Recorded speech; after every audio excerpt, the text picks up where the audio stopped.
have always tried to make things work for us. And a ladder is one of those things that is such a crucial tool. And do you guys have ladders in your houses? Yes, I have. Not at the moment. Not at the moment. You see, I'm hoping that there are. Okay, here it comes. How much more can you innovate the ladder? That's something so basic. And if we're talking about when you're scaling engineering and you're having people step up on these different quote unquote ladders, do you default back to that basic rung, or are you able to actually engineer something new? I think what's fascinating is the whole new fad with the no-collar workforce, right? You have blue collar and then you have white collar, and we're getting into no collar. So a no-collar workforce, how do they deal with an actual ladder, right? Because they're just at home. All they have to do is, essentially jump onto line, and they're on their own online ladder. So I think that we are now live, so I can actually disclose this. Yes. The question of the day. The first record of a ladder has more than 10,000 years old. There you go. Wow. Okay, so we're going to talk about something today that is 10,000 years old, and we're going to talk about how it applies to scaling engineering in today's world. And you are listening to the ScaleUp Heroes, and there's nothing more scale up than an actual ladder. And so before the show, we talked about how this technology has been around so long, but we are referring to it today in our conversation about how do you build appropriate ladders for engineers to move up the ranks, to find leaders within your organization, to support leaders from the ground up, and to get everybody on the same ladder without the whole thing crumbling down. Now, we have these high-level conversations with experts who we call heroes in the startup world, but more particularly the scale-up world. So you can find all of these on scaleupacademy.io. And we are geared for a fun conversation today about ladders and life when it has to do with engineers and engineering in your company to help them scale to the next level. So if you have a horizontal organization, get ready, because we're going to build upward and onward. And we're going to guide it through today with two people who are the living legends of building ladders when it comes to engineering. And so they're going to help us understand how to build the best ladder and help their employees climb it so that nobody falls.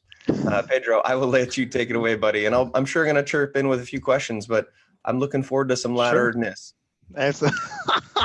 Absolutely. So cool. So hi, everyone. Welcome to today's show. So the topic here, as you are already understood, I'm pretty sure of that, is career ladders. Okay. So definitely something very important to any startup or scale up is in that moment where, the company is created, you start hiring some people, you start to get some sort of maturity, and all of a sudden people start to get the need for a career ladder for some sense of progression. So today with us we have Paulo André, so a Portuguese guy that lives in Austria, Vienna, and he's currently the VP of Engineering at TourRadar. So I need to do this because I promised myself that I was going to do this. So, então, Paulo, tudo bem? Tudo bem. Cool. Now that I've spoke in Portuguese for the first time in this show, let's move on. Cool. So, Paulo, would you like to present yourself to everyone that's listening to us right now? Sure. First of all, thanks for having me both and ScaleUp Academy. I think you guys are on a great mission, and I'm very happy that I can contribute because obviously, I've been getting some mentoring and all this kind of support from different people along my career. So it's good to have a little bit of paying back or paying it forward, if you will, to the community. So thanks for that opportunity and to talk to you guys today. So in terms of introducing me, as you said, I'm currently the VP of Engineering at TourRadar. Basically what that means and my responsibility here, I could say, I guess, many things because we're a fast-growing startup, right? But at the end of the day, I think, leading and growing the engineering organization at TourRadar. This means software engineers, QA engineers, and data engineers as well. So really everything that is about engineering. I guess what I wake up in the morning to really do my best at is creating an environment that brings the best out of people. Where excellent execution can take place, because at the end of the day, I'm not really doing a lot of hands-on stuff, certainly not in the code anymore. Sometimes I do miss it, but then I move on, and I have a whole set of challenges that really motivate me. And so ultimately, I like to say that I'm responsible for the trains to run on time. I usually say that engineering is kind of like in tech companies where the rubber meets the road. So if we're not doing our part of the deal, and if we're not delivering on time and in full, then we're not really, serving our customers. And it's also about building or buying the right technology and empowering the team and supporting the team in making the right choices. Great, absolutely. I couldn't relate more to what you said. So great presentation. I think that a lot of people can relate to that because it was like spot on. So you already mentioned your role in the company. So so for everyone to understand and to relate a little bit more with TourRadar. So how big is your engineering team? So the engineering team is currently a little over 30 people and growing. Yeah. Okay, cool, nice, very well. And so, what makes TourRadar unique? So, what's TourRadar? What's different? What's the difference between TourRadar and any other company out there? Yeah, it's a good question. I think in general, it's a combination of team, culture, and product that I believe we have a very strong proposition in all of those, because taking into account that we're literally sending people around the world in, quoting from our vision, life enriching experiences. This is something that everyone can really relate to, and that we can be really passionate about. And so in that sense, we are building something that has never really been done in these terms, which is this online marketplace for multi-day tours.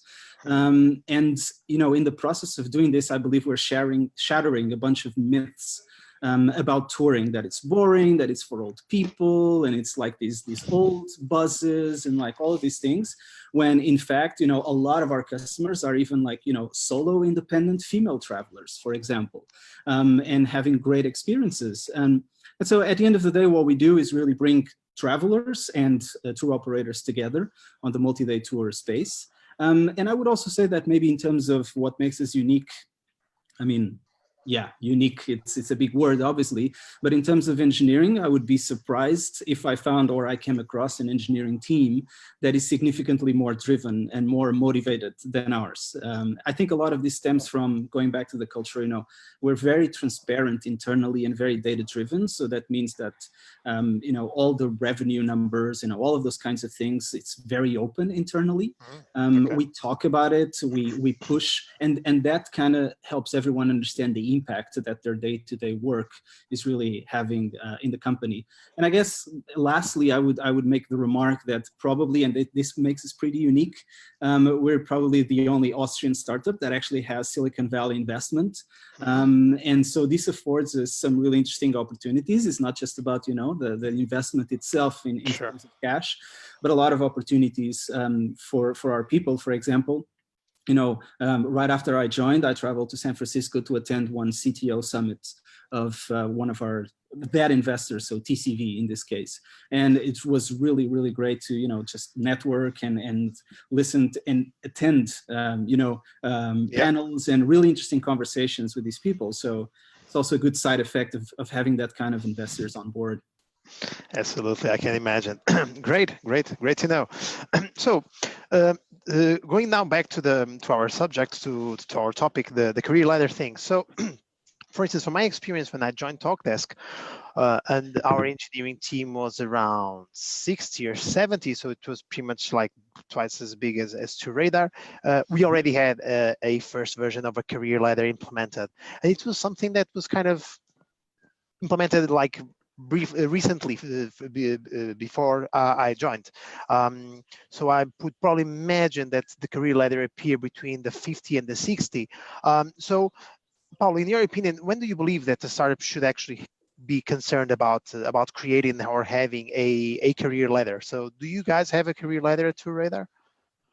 So the direct answer is that we're building one. And I guess this plays right into your question, when is the right time? Yeah. I think there's no straightforward answer to that. It's not like a magic number. When you get to that number of people, you kind of like go and have to do it, or everything just comes crumbling down.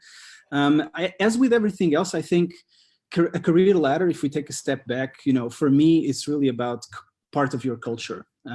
Because when we think about it, what the career ladder actually is setting certain expectations about what we want, our people to embody or to display or to have in them, right?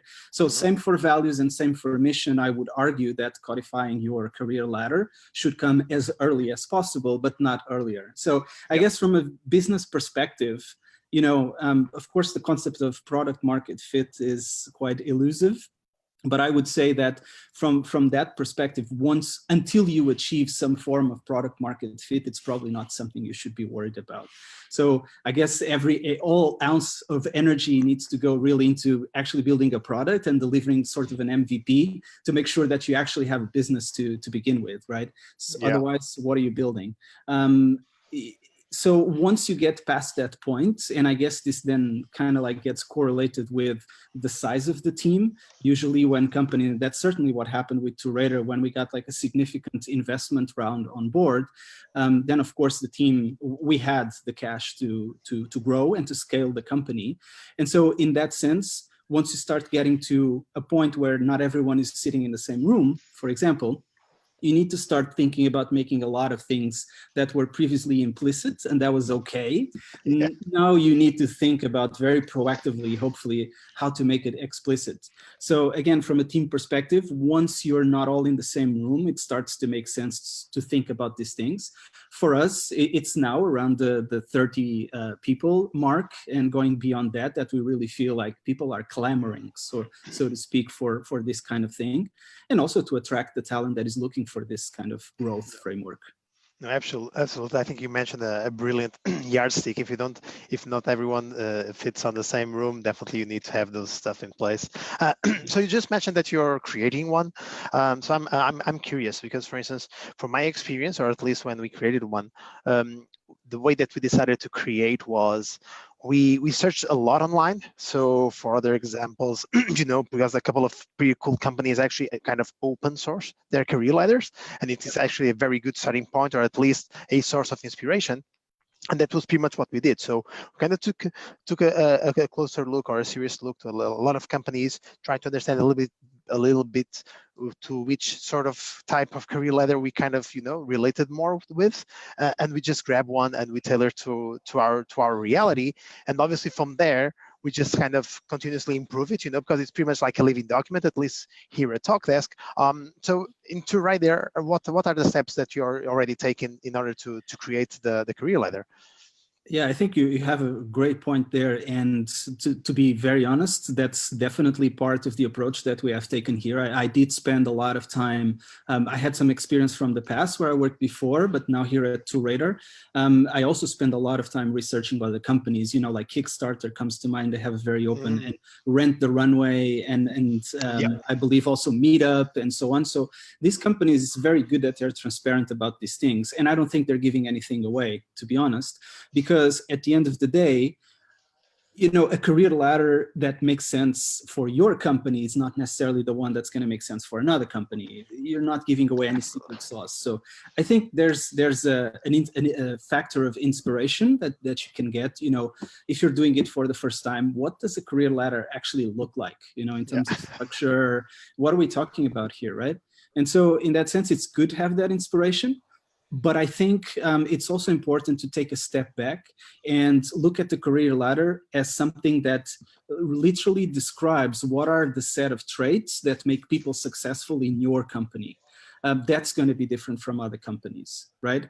So ladders define to a certain degree, or to a high degree, what are the expectations that we have on our people? And then an interesting property or a side effect is that they also become a framework for growth, because you're going to have these different levels.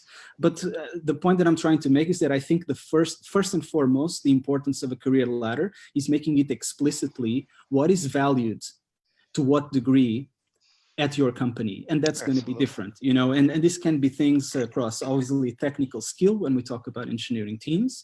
But it can also be how do you communicate? How do you collaborate? Absolutely, like the impact that you can do. Exactly, like what are the leadership skills that we prize and that we value? What is, for example, the scope or the impact that you're expected to have in each of the levels, and so on, right? So I would say to create one, going back to the original question, to build one, I would start looking into what are these areas that make sense. Don't go overboard. Like I would say like 4, 5, 6 in that area would be a good number of kind of like key areas that we're going to then define. what are the behaviors that we want to encourage across each of those areas, right? And then sort of make it incremental across seniority. Just to give you an example, I would expect a more entry-level engineer to seek mentorship, but I would expect a senior engineer to give mentorship and to be open to give this mentorship. I would expect an entry-level engineer to be able to do like mid-sized or small technical implementations with some guidance. That's certainly not what I expect from a senior engineer. I expect them to be able to, work across different areas and across different projects, and also see how it all comes together, have like the bigger picture kind of view. So it can be complex to actually do it, but I think going back to what matters to your company and what you want to value more is super important. And maybe a last point that I would make in that is that dual ladders, I think it's something that is a lot talked about, meaning like a technical track and a management track. Sure. Those are must-haves. Exactly. I think that's something that is very, very common in the US, and especially in San Francisco and California and Silicon Valley. Companies, but it's also, I think, catching on a lot in European companies. And I think it does make sense, because one thing that I've seen startups do a lot is that there's this tendency to promote the best from a technical perspective, the best engineer into being the lead engineer, and that means managing people. And that usually doesn't go so well, because it doesn't correlate too well with people's skills. Indeed, you usually tend to lose a great technician or a great engineer and get a crappy or not so brilliant manager. So that actually is something that one thing definitely doesn't correlate with the other. Absolutely. Ryan, do you want to jump in? And yeah, I have a quick question. I love the fact that we're being cognizant that we don't have a ladder until we need a ladder, but I want to be cognizant of the fact that when you don't have a ladder, there are people who are trying to build their own ladders. And so one thing I haven't heard about is how the employees can help influence what the ladder is, or some of them might already be building a ladder. Some of them might come with a ladder already because they have a stronger, say, personal brand. They're recognized as an expert. So in this building process, when you're about to fill the room to where you're starting to consider this, are you actually looking to see what of these values and ethics and cultural elements are already present within these employees, and say, hey, can we borrow 2 of your ladder rungs, or can you put that as a buttress onto our ladders? I'm just curious. It really taps into the personal branding, because I feel like more and more people want to have autonomy about what type of ladder they want to build. They all, granted, want to go up, right? But some of them want to go up in slightly different directions, and they're engineers, so they're creative. So my question is, how much are you involving the employees in the decision making to sort of, as part of influence, even though you know where you want it to go? Are you helping them to build are they allowed to help build the ladder and choose some of the rungs and some of the material and some of the structural organizing? Yeah, go ahead, Paulo. You go first. I think that's a fantastic question, and I think it's even broader than just defining career ladders. Any kind of process or structure or whatever you put in place in your organization that's going to be across all teams. How do you get buy-in to that? I think that's absolutely what I'm going for, right? Yep. And so in that sense, I would say 2 things. One, it's kind of like a mutual. So for example, when I joined TourRadar, I spent a lot of time having one-on-ones with everybody. So I really spent a lot of time trying to understand what was the status quo at the time, sort of where we need to go and how do we get there. And then in those conversations and really ongoing one-on-ones from that point on, try to tap into what was most valued around here, so that it could help inform then those categories that I was talking about. But you're absolutely right, Ryan.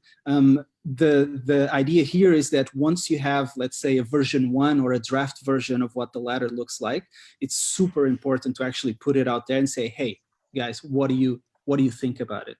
Sure. Does it make sense or not? You should not fall, I think, into the trap of, changing your career ladder definition every couple of weeks. No. It should be stable for like 6 months, but I would definitely, when you roll it out the first time, allow at least like 2 weeks or 1 month of ongoing feedback, super transparent, so that everybody can speak their mind. You're going to end up certainly with a better ladder. And by the way, I think I've seen in the past that this can be a little tricky for some engineering leaders, because having this kind of like, hey, tell me, team, what do you think about this? Sometimes is kind of equated with weakness, or we don't know what to do, so we're kind of lost. And I think that it's far from that. So it's really about tapping into the team, understanding, because the team will tell you one way or another what they need and what they value more, and then you can actually put it out there and you get instant buy-in if you do that successfully. Absolutely, because this is pretty much like having a career ladder being adapted to your people instead of actually having your people adapted to a career ladder. Absolutely. And another point that you touched that to me is crystal clear is, well, you make a decision, hopefully with your team, making sure that the career ladder is something that everyone sees themselves in it, and then just kind of stick to it. Because just like you said, if you have then one guy that is complaining, say, hey, I don't agree with this because, in this way I'm not senior and I'm a senior guy. And if you're just kind of changing and making exceptions, then you're pretty much killing the whole concept, and that will put you in a very fragile position. So absolutely. So now that we are talking about this, and kind of it sounds like a perfect segue for my next question, because all of this, how the career ladder looks like, how do you create it, do you involve the people or not? So one thing that I actually missed when I joined Talkdesk, because just like I said, when I arrived, the first career ladder was already created. I understood that the first time that you have the career ladder in place, to put the people on those steps, let's call it that way, or on those levels, it's something that is not that peaceful at all, right? So what is the criteria? Okay, so let's say you have now 30 engineers. So let's say that for some reason you have software engineer level 1, 2, and 3. Or you have entry, mid, senior. So what a senior engineer looks like. So why is, I don't know, Andrew a senior and Toby is not, for instance? Okay, so what does a senior look like? And how can you make it how can you make the process as transparent as possible that actually everybody understands why, for instance, I'm a level 2 and Ryan is level 3? So do you guys have already any ideas on that? Well, I think it comes back to how good of a job you actually managed to do sort of out of the bat in terms of defining your levels. If you are too ambiguous, then you're going to set yourself up to have a really hard time in putting people there, because everything's kind of open and you can always argue one way or another that you're in a level A or B or whatever, right? However, if you also make things too restrictive, and then that also doesn't work, because everything is like super boxed in and it's not flexible enough. So finding that happy medium is tough. And once again, going back to Ryan's question, involving the team and getting that feedback is super important, because I think it gets you a lot closer to that. I lean towards being a little bit more specific, to be honest, because I think if you leave it too ambiguous, it's really, really hard to get to a point where we can agree on. I would say that maybe an interesting tactic, it may not work for everyone. Again, it depends on the culture. I've seen teams that, are very accepting of these things, and other teams that are a bit more, it's not, I appreciate people obviously questioning things. Don't get me wrong, that's extremely important. If you don't have that, something is definitely wrong. But where it's just more difficult to get these things rolled out. But maybe a good tactical option here is on a one-on-one basis. Once the career ladder is rolled out, ask everyone to go through it, spend some time, and try to put themselves into the career ladder. If it's clear enough, this should not be a difficult exercise. And then bring it together in a one-on-one. And if you have alignment, then bingo, that's great. You just have to, start having the conversations about how do you go up. But if you don't have that alignment, that's kind of the spark for a conversation that you need to have. And it's also a coaching opportunity where you need to help people understand that they need to provide good examples of why they believe they are in a certain, hey, here's a situation where I displayed this trait or that trait, or I helped someone, or whatever the case may be, right? But I think, getting people to self-assess and put themselves in a one of the steps of your ladder, it's a great thing, because I think most of the time there will not be a misalignment, and when there is, we can work through it. I agree. Very well said. That absolutely. And tell me one thing. So, talking about ladders and how restrictive or how kind of look box alike they might be. One thing that I've sometimes observed in throughout my career is that as soon as you have like a career ladder very explicit, people tend to look to the traits that you have specified on each level, almost like a couple of checkbox. So usually people tend to think like, okay, cool. So let's say I'm mid, I want to be senior. So let me take a look to the career ladder on the senior level. Okay, so you need to do this, and that. And sometimes folks just try to kind of tick the box, saying, hey, I've just done that. And sometimes actually it's not the thing that is expected out of him, or is not what actually the company needs. But it seems that sometimes people are just kind of driven by checks on checkbox. And this usually tends to be the harder conversation about, why am I not promoted? I checked all the boxes, and obviously sometimes people forget that it's not about just checking, but also about the consistency and the continuity of that sort of behavior. How do you see that thing working out for your new career ladder? Yeah, I think the career ladder itself, just by itself, is kind of useless, to be honest, because it's really the conversations around it and the continuous discussion about where you are and where you want to be and the steps to get there. That's what is really going to make the difference, right? And this is exactly one challenge of startups that are scaling up fast, especially more towards the beginning, where you don't really have engineering managers. You have a bunch of great developers that are building stuff and putting it out there, and so you don't have from the people side that capability of actually using a career ladder effectively.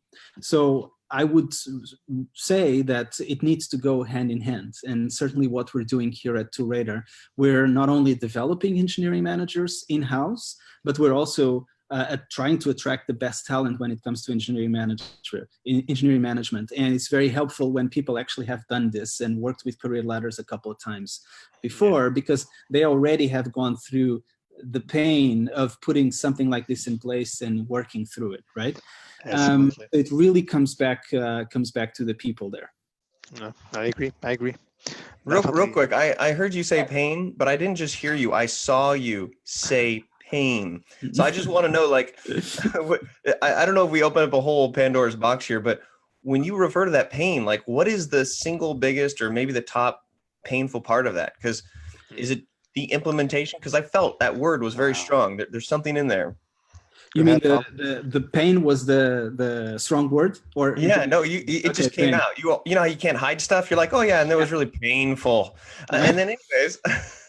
Yeah, so one thing that I feel can be painful, and by the way, every time we're talking about people, and we're talking about we're all humans, and we all have our quirks and our nuances, and sometimes we have a bad day and whatever else.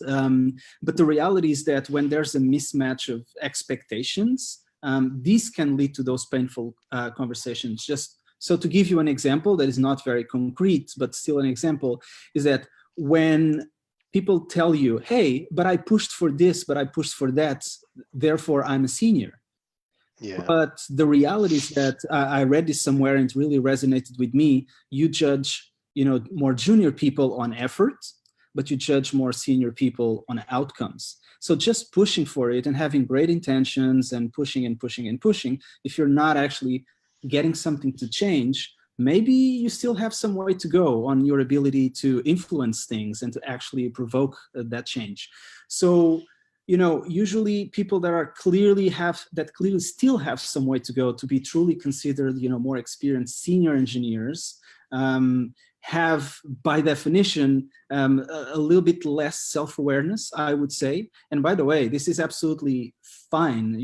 People can get better. This is all about the growth mindset that we're constantly sporting around here and championing around here. So it's not like, oh my God, you're not a senior now, your life is over, your career is over, what are you going to do now? But people take this hard, and that's why sometimes it's painful, because you cannot just lower the bar. You're doing a disservice to your team and to your company. So that's the pain, because it's about people and it's about disappointment, at least temporary. People falling off the ladder temporarily, or getting caught up. Unfortunately, sometimes it's actually permanently, Ryan. Because for instance, when you're asking about this sort of pain, I think that Paulo was saying everything correctly. It's like it's all about managing expectations and dealing with people getting disappointed, because for instance, if someone is clearly not a senior, but on his mind he and that actually is a very interesting effect that it's already studied a couple of years ago. I can search for the exact effect that is. The image is quite clear. It's a cat looking into the mirror and seeing a lion on the other side. So usually that's something that happens quite often. Like I think that I'm much better than I actually am. The thing is that sometimes people get so disappointed with that, and it's so hard to manage their expectations that actually people decide to leave. And that, at least to me, it's like the biggest pain that I can feel on my job, because every time I lose someone, to me, is pretty much like a personal defeat. So yes, definitely, this is something very, very tricky to deal with. Yeah, Pedro, just to add Sure. one thing quickly to that, I think going back to your point of running the risk of people just using it as like checkboxes and just go up as fast as possible, again, goes back to the way you communicate why a career ladder is important and why are we putting it in place, in the first place. So it's really about understanding that this is about improving ourselves. It's the same thing, for example, of performance management and compensation management. Usually these are very tied together, when the reality is you want your people, and they should want that to evolve, to become better, to become the best version of themselves. That's going to be good for them. That's going to be good for the company. And then being compensated, fairly in accordance to what you actually are impacting the company should be something that, in obviously a good company, a good culture, should be something that comes naturally. But they should be kind of dissociated. And I feel the same way about career ladders. This is not just something to get to the top as fast as possible. This is something that is there to support you in becoming better. Absolutely, because this is not about a race, it's about personal development or professional development, whatever you want to call it. So we really can't lose focus that the career ladder is just one more tool for the person to develop itself even better, even further. It's not about a competition of who gets to the top faster. I totally agree. So, by the way, the effect that I was mentioning is called Dunning-Kruger effect. Yes. Okay, so it's a cognitive bias. Exactly. So one last question before we go to the closing one, and this is actually something that I've experienced both versions, and to me is definitely not that clear, the one that I prefer, although I'll probably will prefer the latter that I'm going to mention right now. So Paulo, taking consideration they're even creating one, so the question gets even more interesting. So do you favor taller ladders, so with tons of levels? Let's say, okay, so the engineering career has like 11 levels, or do you prefer a shorter one? I can build on that too, because I have a very strong opinions on that, but please share your opinion. Look, when it comes to, I think, engineering teams and startups and fast-growing companies, they're at the end of the day complex adaptive systems, and so the complexity is there by design. I think it's our job to try and not only manage, but certainly try to reduce complexity wherever possible. So if it's in our power and we're just adding, feeding more complexity to the system, maybe we're not helping ourselves by doing that. So in general, I am a fan of simplicity first and foremost. When it comes to this, it's not just saying that, it should just have 2 levels. It's simpler, obviously not. But then again, if you have the 11 levels or, something of that kind, as you mentioned, that's certainly bound to get really complex. So how do you actually find all of those nuances so that you have 11 more or less clearly defined career levels, right? So it's pretty tricky. On the other hand, if you only have 2 or 3, maybe it's just so broad that the personal development and kind of going up the ranks in the company becomes compromised, because to get to the next level, maybe it's like a 5 or 6 years jaunt, and at the end of the day, I think if we look at statistics for these kinds of things, I think it's around like 2 years that people on average stay at startups and scale-ups and whatever else. So that would not work either. So it should not become a title game for no benefit. I think you need to find a happy medium, again, that makes sense for your company, get feedback from your people, see what kind of makes sense, and go for that, and try to refine it, again, like every 6 months or so. Maybe add a level, maybe remove a level, who knows, but be very careful with the initial choices, because those kinds of fundamental changes down the line, you're going to have a lot of readjustment to do. and a lot of going back to square zero on a few things. So no, absolutely. I love fewer levels. For instance, I've worked in the past with just 6, and to me it was like almost like a sweet spot. Being 6, like the the junior trainee level, and one, let's say, a principal figure or something similar to that. Okay, so someone with a very interesting kung fu. I think that tends to be less distractive than someone that has like 20 levels to go through, and then I think it actually favors the race that we spoke about early, that definitely we should avoid. So cool. We are pretty much running out of time, and at least in my humble opinion, I think this session has been amazing. So we really like to so before passing the word to Ryan, we usually love to ask one question that is pretty much agnostic from the topic of today's topic. There is one engineering advice that you, Paulo, would give to any startup that is listening to us and has the ambition to scale. So if we could only ask you for one engineering advice, which advice would that be? That's a big one. I think in general, really focus on your people and listen to them. I know it's cliche at this point, but the reality is that in the past I've seen examples where it's just some core value on the wall that really does not translate into meaningful action. So really focus on your people, listen to them, because one way or another they will always tell you what they need and what's getting in their way, and exactly what needs to change, so things become better, teams become more productive, become more effective. And so I guess I can cheat a little bit on your question and give like a sub thing within that. Absolutely. And I would say that when we look at underperformance, be it team level or individual level, usually I would say 90% of the cases, certainly in my experience, come down to lack of clear expectations. So your question is the ambition to scale.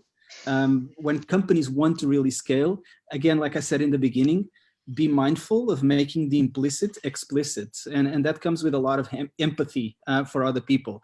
What is true and is very important information, you cannot just assume that somebody else knows that is the case. And so making things explicit and setting clear expectations about everything continually, I think it's the big difference, and really helps companies and individuals and teams be as self-aware as possible so that they can really go for it and really understand what needs to change. And scale-ups are constantly changing, so you need to constantly adapt. I agree, totally. Brilliant. Ryan, back to you. All right. So as you can see, I've been taking notes and I've been drawing. So over here, just so you understand, these are the different sort of talking points. And then I started to write down in the middle what could actually be the rungs. And then, as you're talking, I'm also sort of building the visual there. And then that's awesome. We're hacking away on it.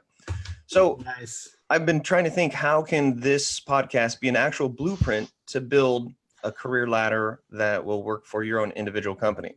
And in a very particular order, in order to build this thing, you first have to understand whether or not you need a ladder. And I think that's important, because if you have enough people to fit them all in a room, well, you don't need a ladder because everybody's standing on the table and then helping each other out. And it's like cheerleading squad and you can get people up to the top. You don't need that.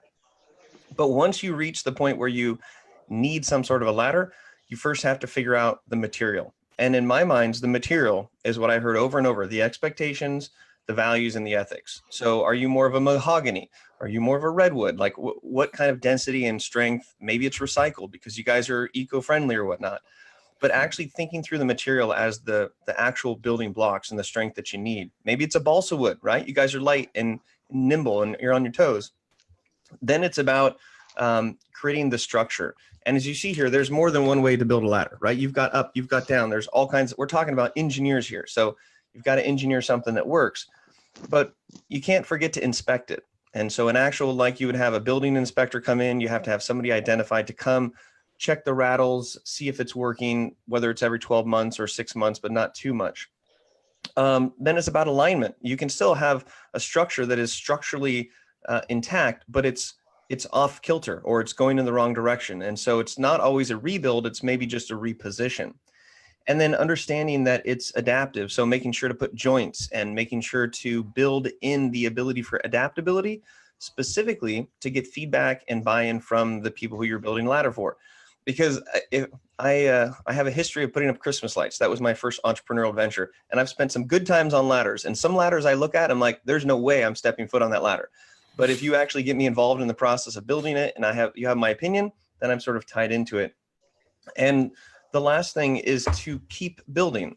And I think that if you are not thinking of the ability to adapt and adjust with the ladder or build a new one, you're definitely not in the position to scale, because things change, businesses change, technology changes, politics change. And so if you look at this as a static ladder, it's no good. You need one of those infomercial ones that turns from a ladder into a bench and then also can carry pots and plants and everything like that. So I think it's really been fun to think about this 10,000-year-old legacy to try to help people literally get up and to literally scale. And it's fun to have an intense breakdown on it. And my favorite part of the discussion is how you are really supporting the employees as part of the process. It's not a top down, we're up here, we're going to build a ladder so you can come up here. It's about helping people self-evaluate. And at the end of the day, I really agree that managing expectations is going to be the one thing that brings the ladder down. Because if you think it's going to hold more, or you just expect and you don't really build it properly, then all of your growth can come tumbling down in a series of cartoon Acme Roadrunner and Wile E. Coyote style, right? Absolutely. So here's another great example of just fun conversation about topics that can be very dull, like building a corporate ladder. But this has been great insight. So thank you guys both. And if anybody out there enjoys this type of, I guess, conversation that's real conversation, you can check out these podcasts at ScaleUpAcademy.io. Find us online, follow the people that are involved, reach out to them. Don't think that just right now is the only time to connect. I'm sure these guys are both willing to connect with you on LinkedIn or wherever it may be, because you might have more questions, but those questions could also spark new shows. So keep in touch with us. We're excited for really what we're trying to do is help you build a better mousetrap. And if you know the game Mousetrap, there is definitely a ladder that goes on within that. So on behalf of myself and the entire crew here at the ScaleUp Academy, I'd like to say goodbye and thank you. And definitely when I go touring, I'm going to hit up the TourRadar because I want I want you to solve my problem. Absolutely. We're here for that. That's our mission. Excellent. All right. And maybe if I'm speaking out that way, I'll come and rally up your troops. Who knows? All right, everybody. Well, this has been fun. Build ladders, but don't just build them for the sake of building them. Remember, they're made out of your expectations. And so get that right, and you will continue to scale. All right, guys. We will see you.